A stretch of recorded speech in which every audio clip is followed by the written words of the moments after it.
So for you to actually get an idea of how an institution arbitration works, you can actually think about two things. One is how is an arbitration institution structured, and how does an arbitration institution work. So for you to first get an idea of how an arbitration institution is structured in general in most places, generally, firstly, the arbitration institutions has a board of members who basically are in the administrative capacity of governing the entire institution. Consider it's a company. Generally, you have the board of directors who are not probably mostly legally involved in administering an arbitration, but are more involved in probably formulating the code of arbitration. The founding members will help you to do all compliance work, including make sure that the arbitration institution is in compliance with company law and all other relevant laws. And secondly, you also have the court of arbitration mostly. So this is basically a panel of elite members of arbitration practitioners or arbitrators, judges, or any other luminaries in the field of arbitration, who supervise the entire arbitration institution as such. So they involve in almost every aspect of the arbitration institution, including framing or revising the rules of arbitration institution, in the appointment of arbitrators, in substitution of arbitrators. So they play a very big part. Next comes the secretariat of the arbitration institution or the case management team. So secretariat basically involves themselves with the case management, that is administering the arbitration at the ground level, including sending first letters, determining who the arbitrator should be, what should be the costs of arbitration, including arbitrator and the institution costs, suggesting the names of arbitrators, arrange arbitration hearings, maintain case files, suggest probably revision of rules if required, even marketing the institution as such. And next comes generally in the structure, a panel of arbitrators. So this is one of the key aspects. Every institution should have its own panel of arbitrators who are generally experts in their relevant fields. So when a dispute is referred to an institutional arbitration, based on the nature of the dispute, the substance of the dispute, the institution will be able to appoint the most apt arbitrator for the particular dispute. Consider, for example, if it's a construction arbitration, you can appoint an arbitrator who is quite proficient in the construction side. Uh, and this panel of arbitrators can be lawyers, non-lawyers, or any other person who has relevant expertise in the field of arbitration. And next probably is the infrastructure that an institution requires to conduct an arbitration, primarily court halls, which will be able to which will be able to conduct the arbitration based on its capacity, whether it's a small court hall, big court hall, if it's a small arbitration, big arbitration, international arbitration, etc. Also, you need stenographers. You should have proper video recording facilities. Consider in domestic arbitrations, generally during cross examinations, the questions are typed out in an audio visual mode, so you need to have the big screen in which the questions are typed out. And if it's an international arbitration, the relevant software such as voice to text softwares and stuff, which will easily facilitate a cross examination. Also, another main aspect of having a good infrastructure is that since there's a lot of competition, the arbitration centers with best infrastructure will always invite better arbitrations and lot more of arbitrations probably. Okay. Thank you, sir. So that was a brief introduction of what is institutional arbitration and how an institution works. So my next question to you would be, what are the career opportunities which are available to students and young lawyers and undergraduates in such arbitration institutions? Since most of our attendees are our members who are students and who have just passed out their law degrees, it would be helpful if you could brief on what are the career opportunities available in such arbitration institutions internationally as well as in India. Mostly for law graduates as well as law students who are quite initial in their career, internships as well as Case management council is probably the best way to go about it. That is the best career opportunity that might be available in an institution. So as basically it does the work involved for case management council and an intern is basically the same, except that the probably the burden of a case management council will be more. So the case management council will be involved in administering an arbitration, including sending, as I said, basically whatever the case management team does, including if you want to know what they do, send first letters, receive claims, then calculate the costs of arbitration, including the arbitrator costs and the institution costs, then facilitate in conducting the arbitration hearings. And consider I worked with SISC, so the Case Management Council also does one extra work in SISC, which most other institutions do not do. That is, they also review draft arbitration awards. So when an award is passed, generally in most institutions, they just finalize the award and send it across to the parties. But in SISC, basically for small typos and basic errors, they just review the draft arbitral awards to make sure that it is enforceable.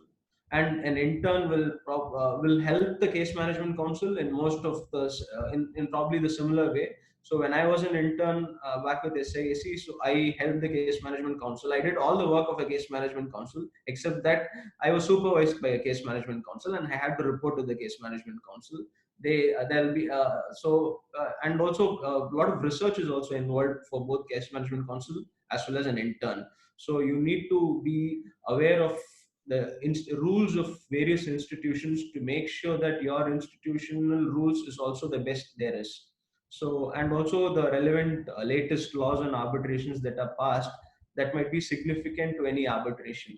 And a lot of research work is also involved. So basically, the two main work of an intern as well as the case management council is one is research and another is administering an arbitration.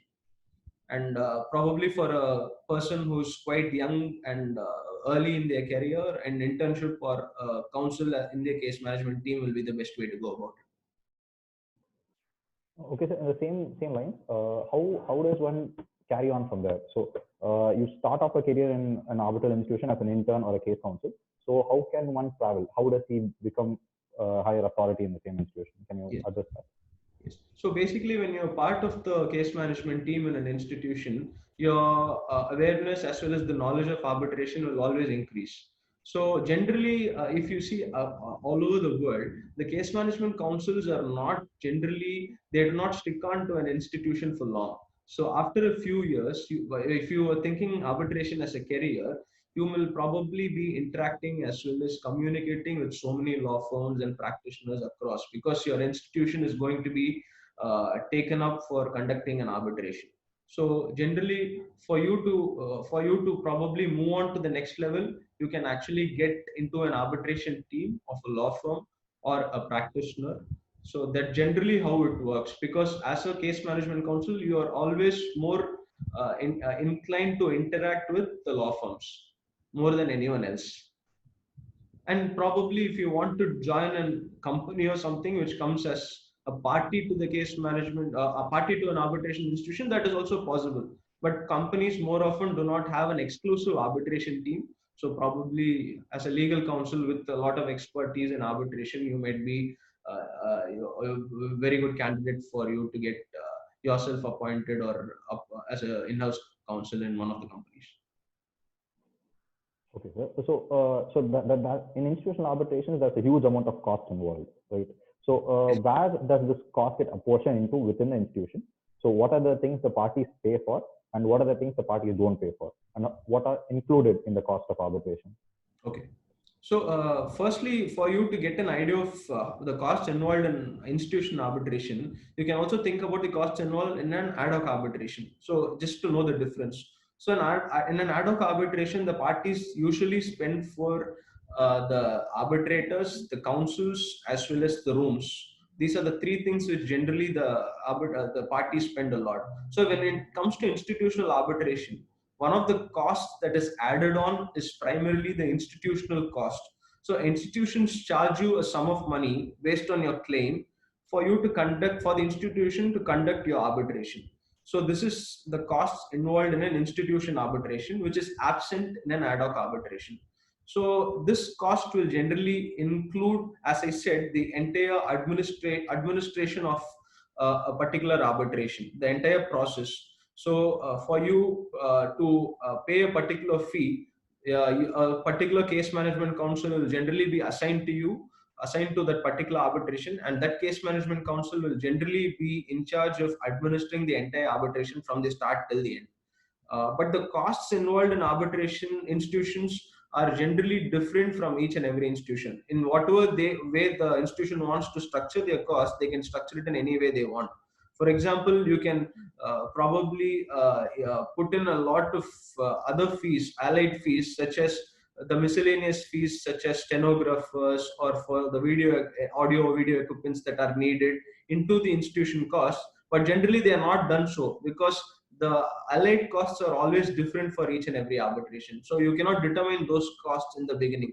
So generally, the institutions charge you more for the hearing rooms, for the video recording or the audio recording facilities, for the stenographers, for any meals or any other food that is required to be given to the participants of an arbitration, etc. So these are generally the costs that are involved. Apart from this, the cost that you pay for an arbitrator. So institution generally will have its own schedule of fees for the arbitration arbitrators as well as the institution based on the claim. So based on the claim, the costs of the arbitrator will also be calculated, and the institution will receive the cost and pay it to the arbitrator. And the institution will also receive its own costs that it incurs based on the schedule of fees. Thank you, sir. So my next question would be, what, as you have already explained about the hierarchy of office bearers and the structure of an arbitration institution, but how are these office bearers or associates in an arbitration? How are they how is their hierarchy, and what is the responsibility of each of them? Like when you go to a court, there is a hefty and complicated hierarchy among the office bearers. We have the registrar, then we have the filing section, and we have other court officers, and then there is this section work. So when it comes to an arbitration institution, what is the responsibility of each of the associate or office bearer, and how it is going to structure as a whole from the contribution of each of the associates? Yes. So basically, if you take the secretariat as well, as you said, in courts there are registrars, deputy registrars. Even in secretariat of an arbitration institution, generally you have a registrar, deputy registrar, as well as the case management councils. So registrar will be the one who supervises the entire case management team.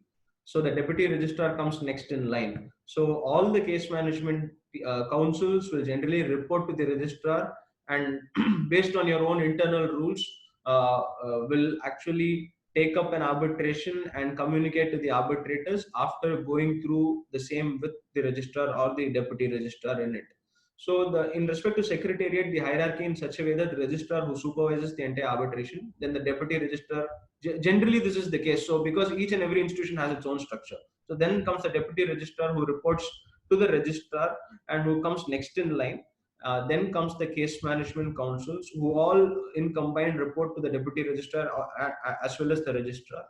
And then probably the interns as well as the marketing team, who are all part of the secretariat, the team which works with the secretarial work of the arbitration institution. If when it comes to court of arbitration, generally you also have the president or the CEO who heads the entire court of arbitration. If you might remember what I told you, court of arbitration, or generally it's called the court or the core committee. That is the court of arbitration is the one which generally has arbitration experts across the world, or if it's a domestic institution across India, who are probably luminaries in the field. So the president or the CEO will head the court of arbitration, and there will be several other members in the court of arbitration who report to the president or CEO. So consider an appointment of an arbitrator comes into an institution. The same is generally referred to the court of arbitration, and based on its own internal rules or guideline, the court of arbitration, whoever it is assigned to, or in combined or in voting ratio, will generally appoint an arbitrator, and is generally then subsequently ratified by the CEO or the president. So that's how it works. And as I said, board of directors is basically in their administrative capacity. They are a list of directors. You might have a managing director who supervises or who heads the board of directors. They are more involved in the compliance work of an arbitration institutions, make sure that the institution is in compliance of all relevant laws and regulations. So this is the hierarchy.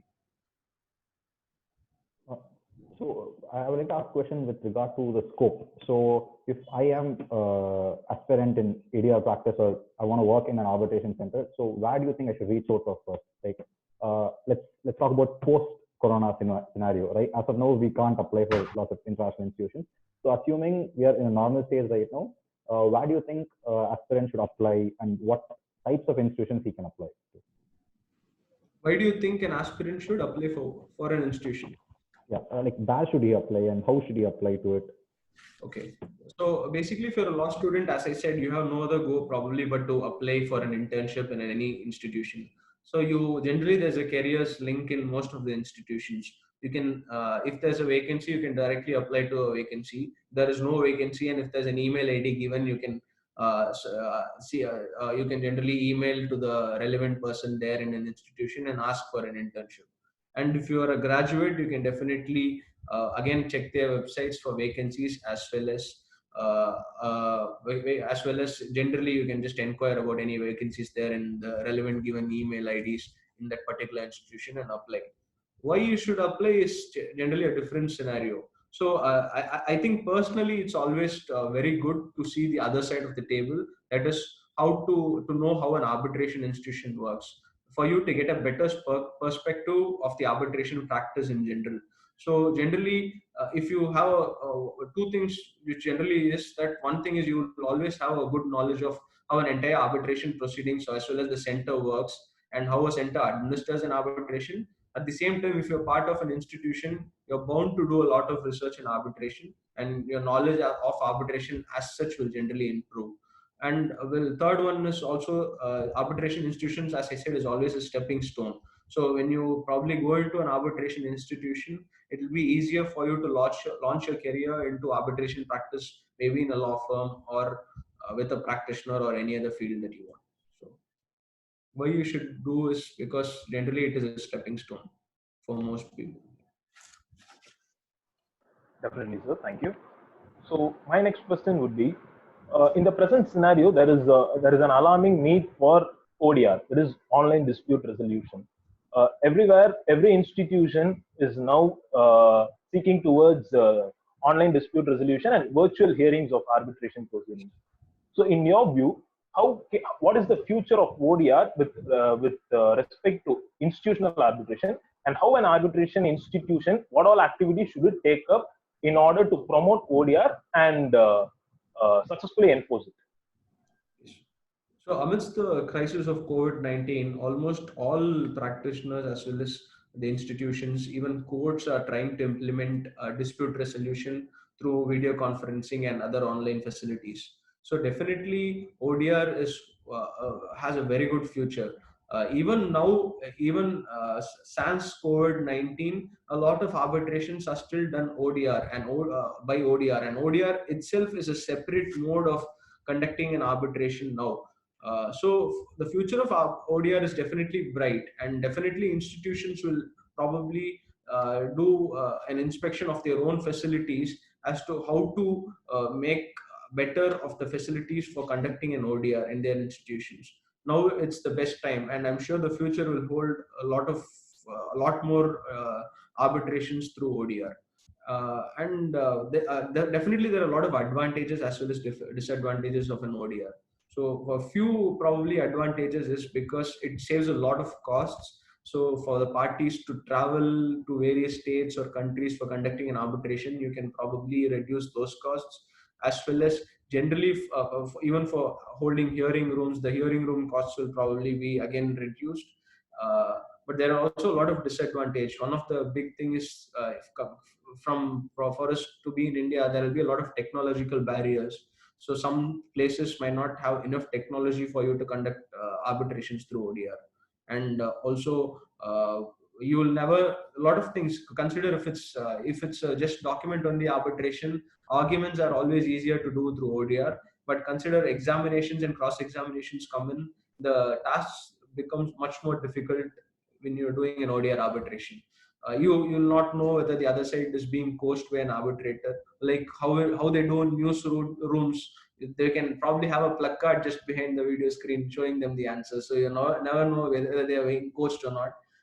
And Also, the probably if there is a technological issue, the flow of the hearing will always get restricted. And consider you get caught in a question. Just for you to give you an example, recently in one of the arbitrations, when in ODR, when the other side got caught in a question, the connection got cut, and we were not sure whether it was true or not. So the connection really got cut. There are some things that you cannot ascertain in ODR. So definitely there are advantages as well as disadvantages.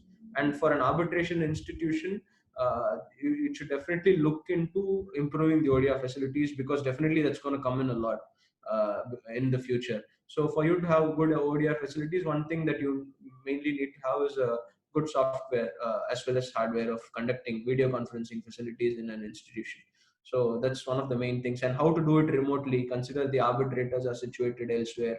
You need to subscribe to the right softwares so that the entire arbitration proceedings goes uninterrupted. And also coordinate with you should be equipped to coordinate with the arbitrators, councils, and whoever else who are going to be part of the arbitration, and make sure it is done. Consider, even you have to think about transcripts. Consider transcripts are going to be done. How is it going to be done? Will there be a steno also who will be part of the ODR, or what is? Do you have a voice to text software which is going to do it, which will be part of the arbitration? So a lot of things have to be figured out, especially in India, which is not quite equipped to do ODR arbitrations when compared to probably international arbitrations in other places. Yeah, Mr. Deepak, sorry to intervene. Some serious issues are happening in arbitration institution. I have three things in mind. I think hope Mr. Deepak can clarify all the three things. One, the very basic criteria for empaneling persons in the arbitration panel of an institution. That is the first one. What are the criteria normally an arbitration center has in mind or has as a policy? Second, to what extent these arbitration institutions maintain confidentiality, as well as to what extent they are accountable and liable. Thirdly, the most interesting, the present situation of arbitration center, particularly in India, is registration and regulation of an arbitration institution. Whether any authorities are there to regulate such arbitration institutions. So first one is empanelment, second one is confidentiality, and third one is registration, if I'm right.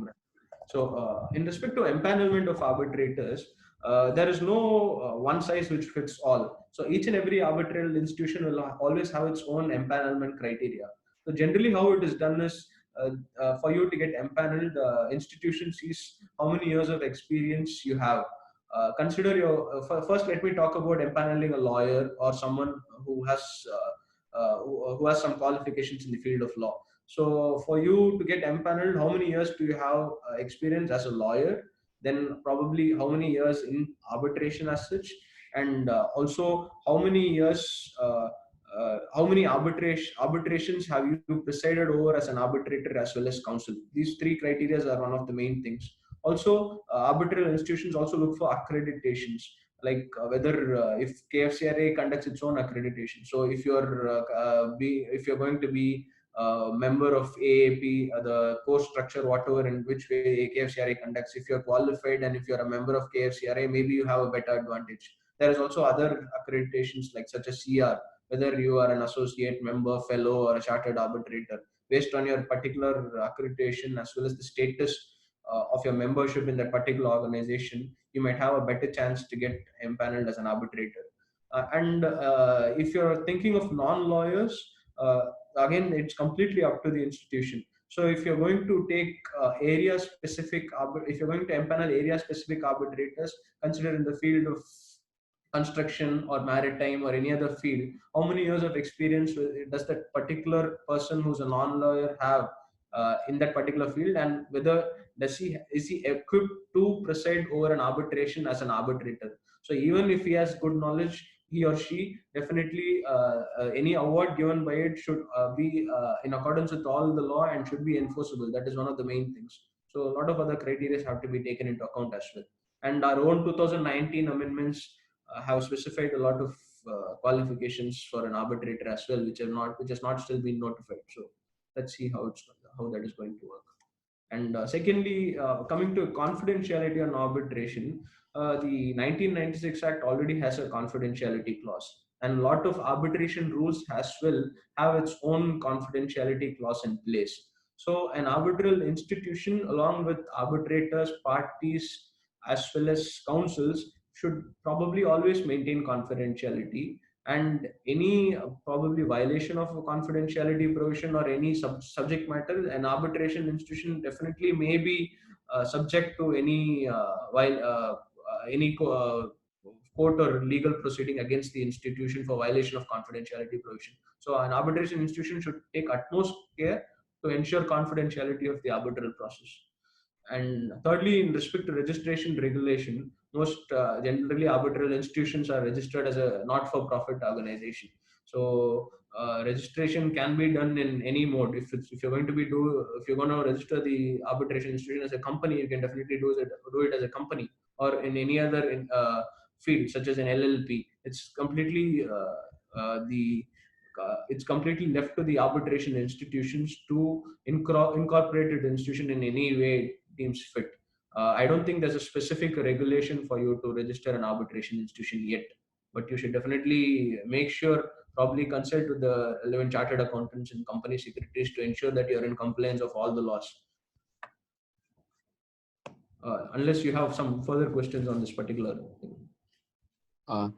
Thank you, Mr. Deepak. I got it clarified. My colleagues would continue.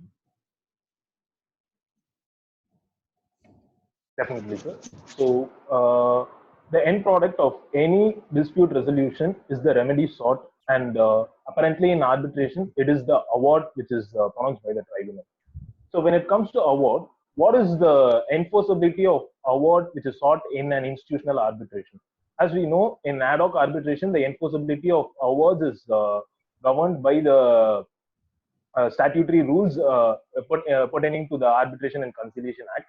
When it comes to institutional arbitration, what is going to be the enforceability of awards, and how the institution is going to facilitate the enforcement of awards? In respect to enforcement, there should not be much difference between an institution and ad hoc arbitration. So consider Section 36 under the 1996 Act deals with enforcement of an arbitration.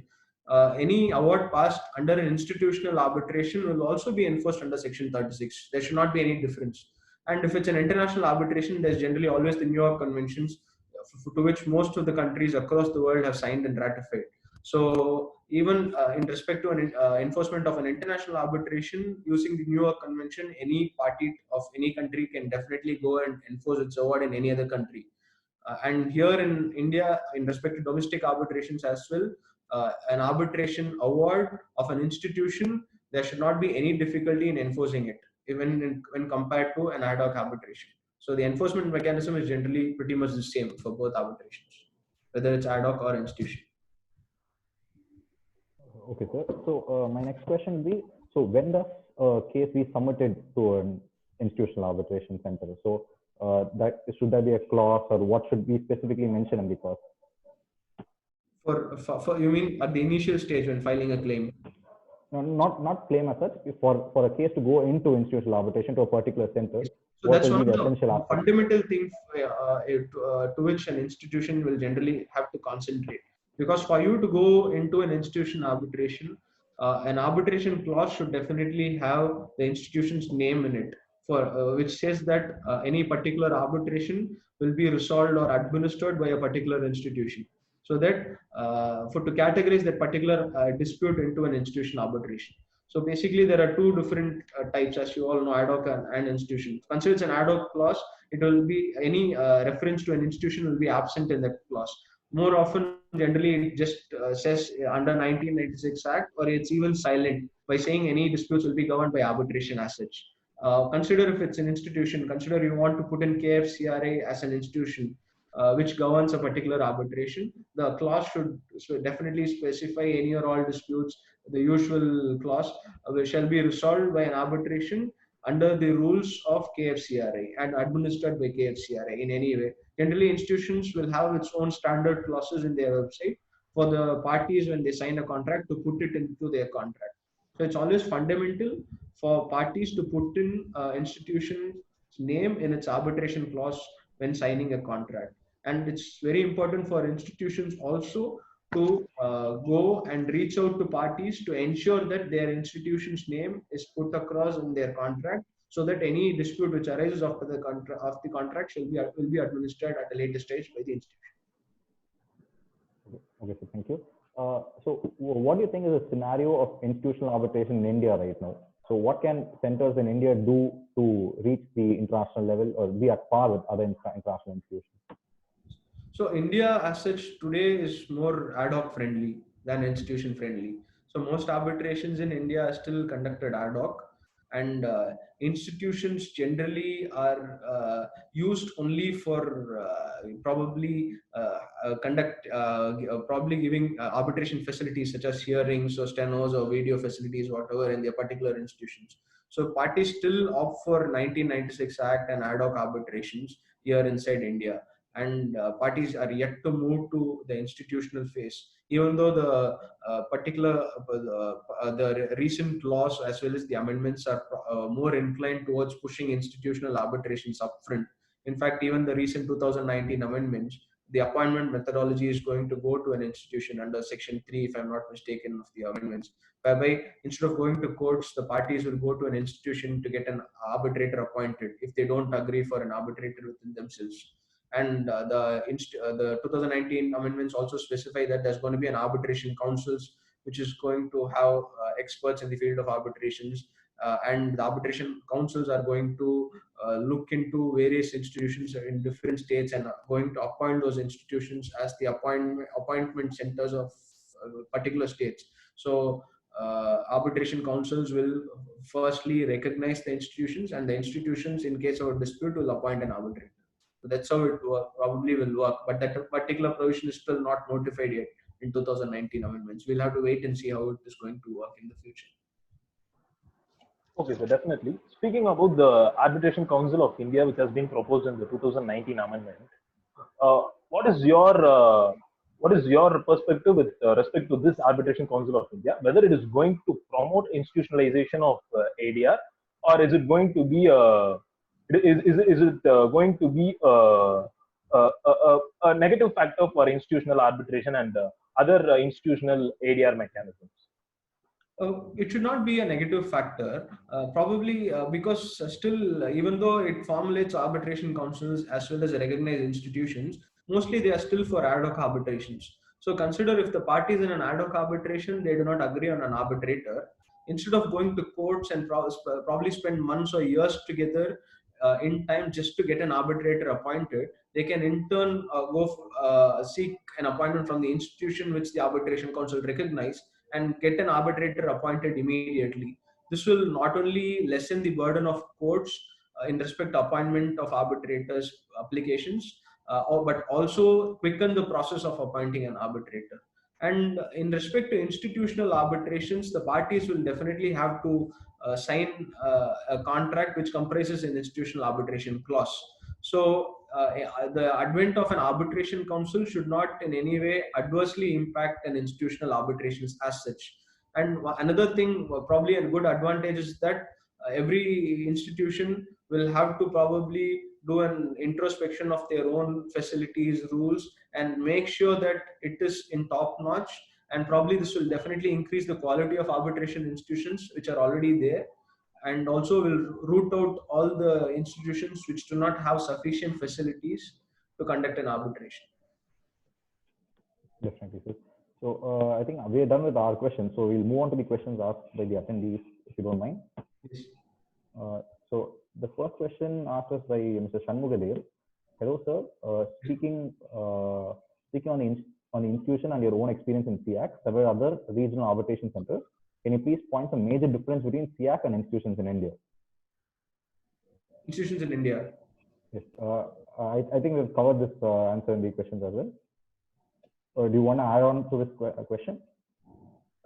Just to give you just revise or just review it again. Institutions are in India still at a very nascent stage. So even when I did an probably MCIA or a few other institutions are few institutions which probably have some international facilities in that particular institution. And when I did my internship with SEAC, MCIA was not even there. So you definitely will have to have particular. You need to probably introspect all the institutions here and make sure that the facilities in institutions are probably top notch to attract international arbitrations, which SEAC does. That's why parties from India still go to SEAC instead of probably having its clause which has an institution in India. The next question is again with Mr. Shanmugadev. The concept of tribunal secretary is flourished in SEAC and in other major arbitration centers. How is the scope of tribunal secretary in India, and what is the role of institution in this concept? Unfortunately, in India, still most people do not even know what the tribunal secretary is. That is the stage. So it's very good that KFCRA itself is promoting tribunal secretaries a lot, because it's very important.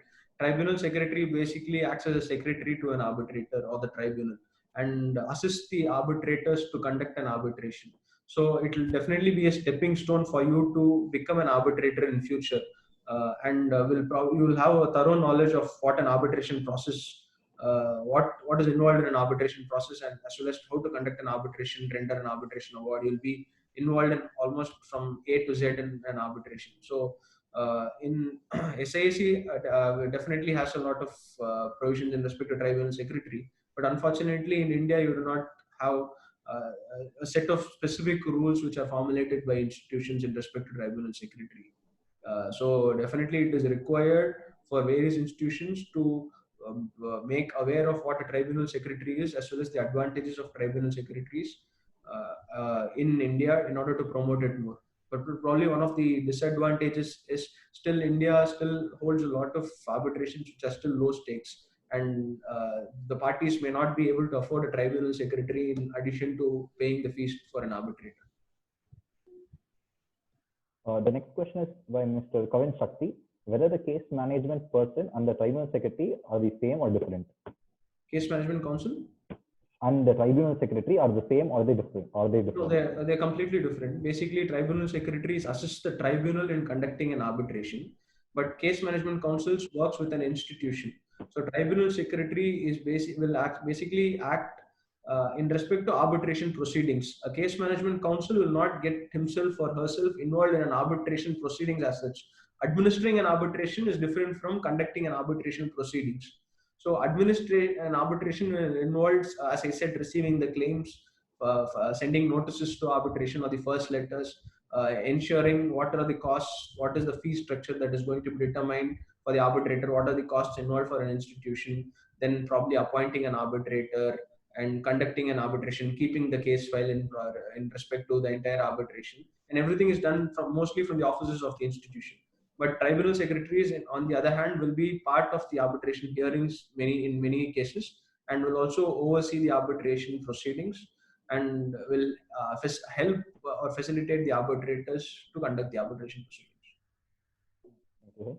We have Ms. Faiza Mushida raising her hand. So, ma'am, can I turn on your mic and can you ask your question directly to the speaker?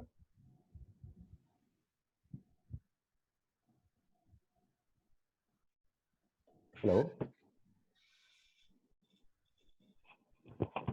Ms. Faiza.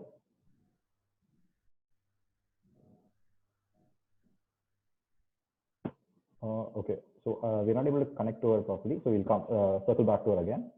So the next question. Can you hear me? Yeah. Hi. You can ask your question, please. What are the international institutions which provide masters in arbitration? Take it in Singapore, like London, which provides masters like LLM. Okay.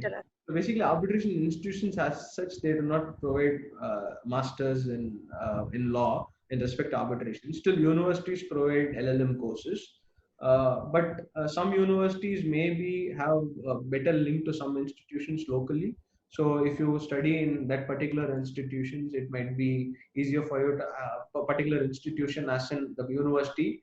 You might be better inclined to approach an institution in that particular place. For example, for you to study in a university in Singapore, the SIAC will be more accessible for you to approach. So the chances are better for you to probably land up an internship or any other job there. So our institution as such, generally they do not give LLM courses. Sure, thank you. So next we have Vishwajit Srinivasan. This is Vishwajit. My question is that would an LLM and ICA have a good impact on a career down the line, and what would you suggest? Yes, it will definitely have a good career, but again, that this goes to the fact whether how good, whether should I do an LLM and will it help me in my career. So again, you need to first convince yourself why you want to do an LLM. Do you want to do an LLM just for the sake of career opportunity, or whether you want to become an expert in one particular field or gather more knowledge? So I think probably you should go for the latter and try to become an expert and study the course and make sure you use all the relevant facilities as well as the opportunities that are there in the LLM, and establishing a career will automatically follow rather than you trying to get a career out of an LLM. So ICA, and also ensure that which university you're going to do an LLM as well. So make sure university is quite good in the field of ICA. It has good faculty members, visiting faculties, permanent faculties, as well as the reputation of the university is good in the field of arbitration. Make sure the university covers all that, which will definitely help your career in the future. To answer Ms. Yashashwini's question, to begin an arbitration center, how much would be the investment? That completely depends on that particular institution, what facilities they are going to provide. So consider if it's going to be an institution with probably 50 arbitration hearing rooms, which facilitates all 100-member international arbitrations, investment arbitrations, the investment will comparatively be more. If it's going to have a decent level, probably 15, 20, then definitely the investment will be less. And more often here in India, the institutions generally have somewhat around 5 hearing rooms, most institutions, or less than that. So the investment will definitely be less than that. So there's no definite figure. And also, it's just not about the hearing rooms, but also the various other facilities that you give in that particular institutions, including video conferencing facilities, the tables, chairs, as well matters, as well as how clean or neat you maintain the institution, how many case management people are you going to have in the institution, how much you're going to pay them, how many interns are you going to have in an institution. So many things have to be factored into in calculating how much are you going to incur in respect to costs for running an institution. Okay. So the next question will be by Ms. Surya Narmada. Any possibility of arbitration institutions to get accreditation or affiliation by the government or any international organization? Arbitration institution accreditation, as I covered before, if an arbitration council comes in, the arbitration council will probably recognize a particular institution as one of the leading institutions in the particular state. So that probably you can define that particular recognition as an accreditation. But in respect to institutional arbitrations as such, generally not many institutions are recognized by the government, but governments do support a particular institution. For example, Mumbai government definitely supports MCIA a lot. Even some of their government contracts include MCIA clause into their arbitration agreement, into their agreements. And even if, when you're taking Singapore, SIAC is in the initial stages was hugely supported by the Singapore government. Now, since it's doing so well, definitely it's an autonomous body. It is doing well on its own. So some governments do. It is completely up to that particular government whether they want to support the institution or not. As such, there is no accreditation of a particular institution as such, but the thing it definitely happens though. Okay. The next question is by Suman Balaji. My question to you would be in regards to the award being published. It is a general rule that only if the parties consent, the award shall become public. So what do you think would be the role of an institution in making the award public or publishing the award? So institutions cannot, on its own discretion, publish its award. So there are various things that you need to take into account. One is the domestic law, whether it has a confidentiality clause which prevents an award being published. Then its own rules, its own rules might specify about confidentiality as well as publishing an award, and also the relevant contracts or agreements that are signed by the parties, which may include something regarding confidentiality as well. So, publishing an award without the consent of parties maybe may go unchallenged, but definitely if the parties are going to make an issue of it, then definitely the institution will be put in a pickle. So it's always best to get the consent of the parties before publishing an award, unless the institution rules specify that the awards are going to be published unless the parties say otherwise. So then probably you can always publish the awards. It completely depends on the institution. So I think we have 5 or 4 minutes left. So we can take up 3 more questions, I guess. So next question is, when ODR became the upper hand, wouldn't it bring adverse effect on revenue earning capacity to a very gross level of the institution? Maybe because probably the hearing rooms and other facilities, the physical structure of an institution will be much less required. But at the same time, you can also probably think many years down the line, consider the arbitration becomes completely ODR. You may not even need those facilities. Probably an institution can operate with a much smaller facility, much smaller office, and conduct all the hearings through ODR. But the ODR mechanism will, as of now, will definitely have an impact on the revenue of an institution as such, because at least in India, as of now, the most institutions survive on the hearing rooms, giving it on rent, and various other facilities provided in an ad hoc arbitration. So if the arbitrations are going to be conducted ODR, then in ad hoc arbitrations, definitely institutions are going to suffer a loss. If it's going to be institutional arbitrations, then the institutions, irrespective of doing an ODR or a physical arbitration, the institution costs are still going to be paid. So probably it will definitely affect, but not as much.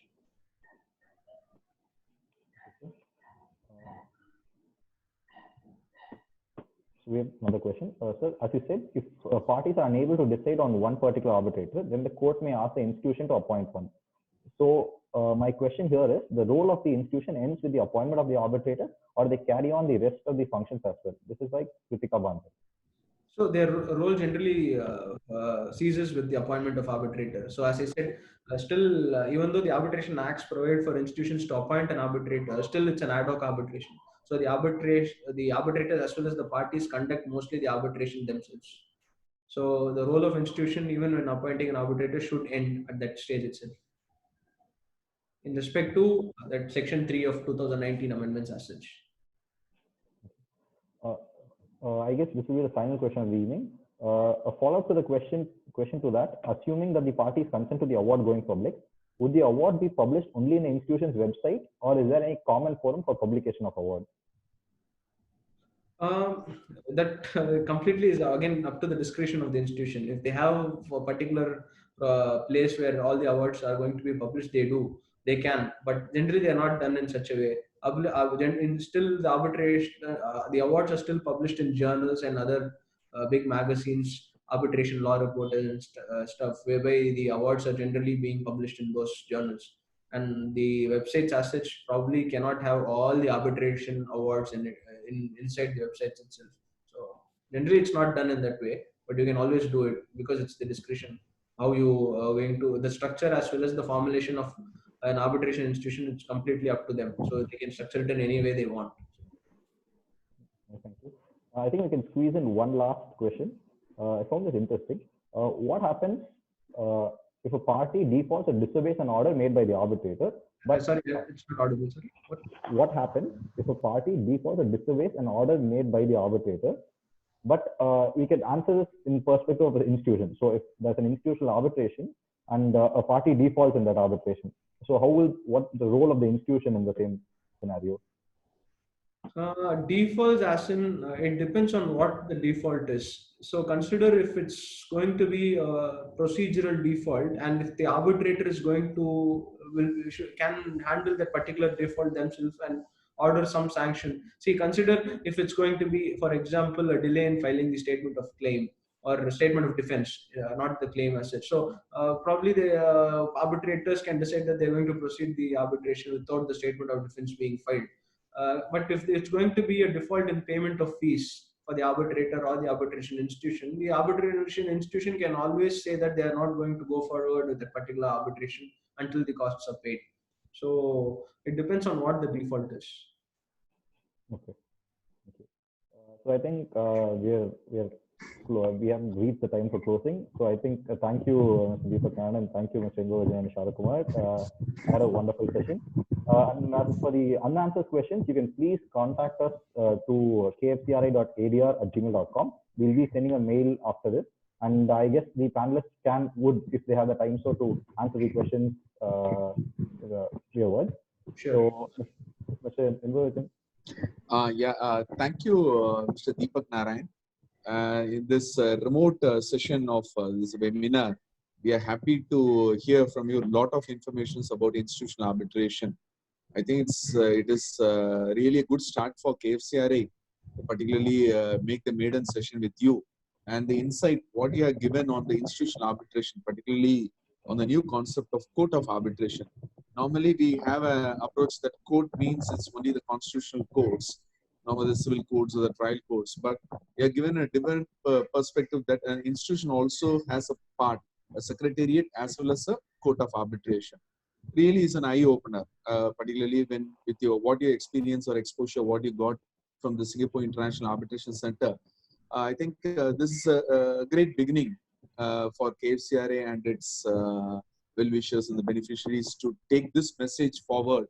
And for the coming webinars, I think we need such participation, and we need such speakers like Mr. Deepak.